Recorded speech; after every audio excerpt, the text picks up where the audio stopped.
every superhero movie has people yelling. Yeah, and they all... Martha, this is war! And they ascend.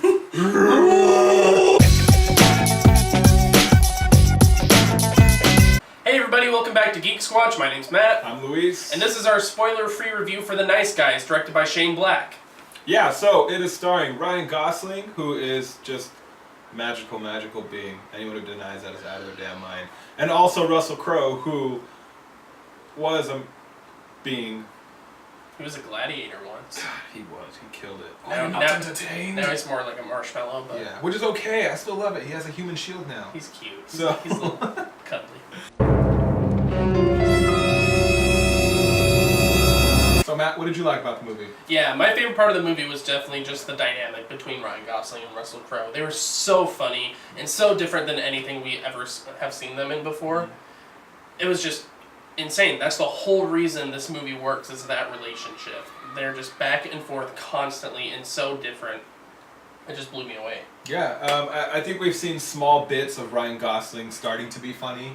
And Russell Crowe obviously has had his little moments as well, but this is the first time that we see them in a full-blown comedy. And I think it was really cool because even when the trailers first came out and all, I wasn't overly convinced that it was just a comedy movie, because you're still seeing these action sequences and, you know, having these two stars, you're thinking, oh, okay, so there's going to be some funny parts in this big action movie. But it was pure comedy, and it was great because a lot of times we get movies that have that like straight through comedy where it's just one line, and then sometimes we have that way over the top comedy, and then sometimes you have that like the very subtle comedy. And I think Ryan Gosling's over the top abilities with Russell Crowe's very subtle abilities really matched up well. Like, you know, Ryan Gosling was very loud and boisterous, and Russell Crowe was very just calm and like small little remarks.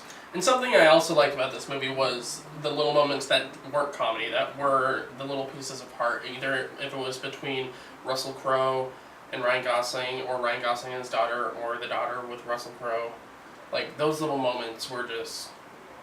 It really brought it together, you know? It solidified it as more than just a comedy movie.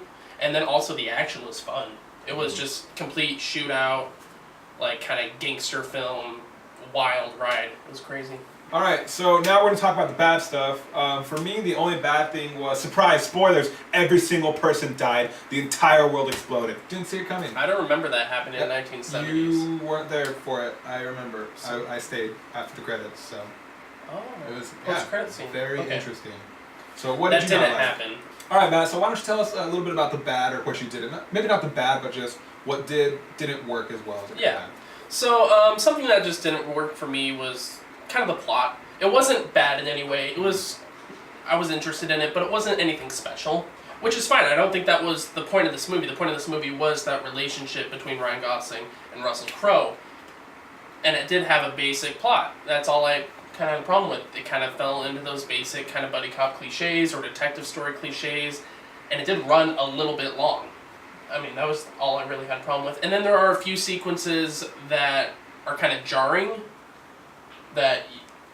I don't know how to say this without spoiling it, but there's like one or two moments that take you out of the movie as far as reality based, if that makes sense. You know what I'm talking about, and when you watch the movie, you're gonna know what I'm talking about. But they do tie it up fine, and it all makes sense later on. But yeah, no, the only thing that really kind of stuck out to me were some of those kind of detective movie cliches. But for the most part, it's pretty great. Yeah, I think a lot of times you have these films that, you know, climb up and they hit their climax and have a very short drop, and that's the end of the film. It kind of felt like they hit their climax, and then slowly kept coming down a little bit before they plateaued and finished.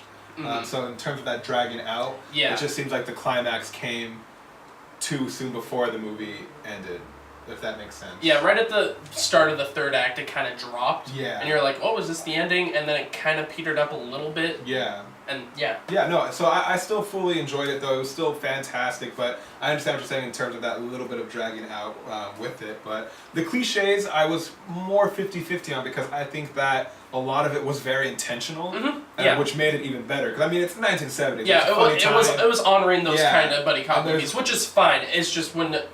That's just something that caught my eye as far as being interesting. Well, it's great, though, because it's the 1970s, and usually first thing we think of is 70s porn, and so they utilized that into it and plateaued it out. So it was funny to see that dynamic, but being drug out. Out of 10, how do you rate The Nice Guys? Out of 10, I'm going to have to give The Nice Guys an 8.5.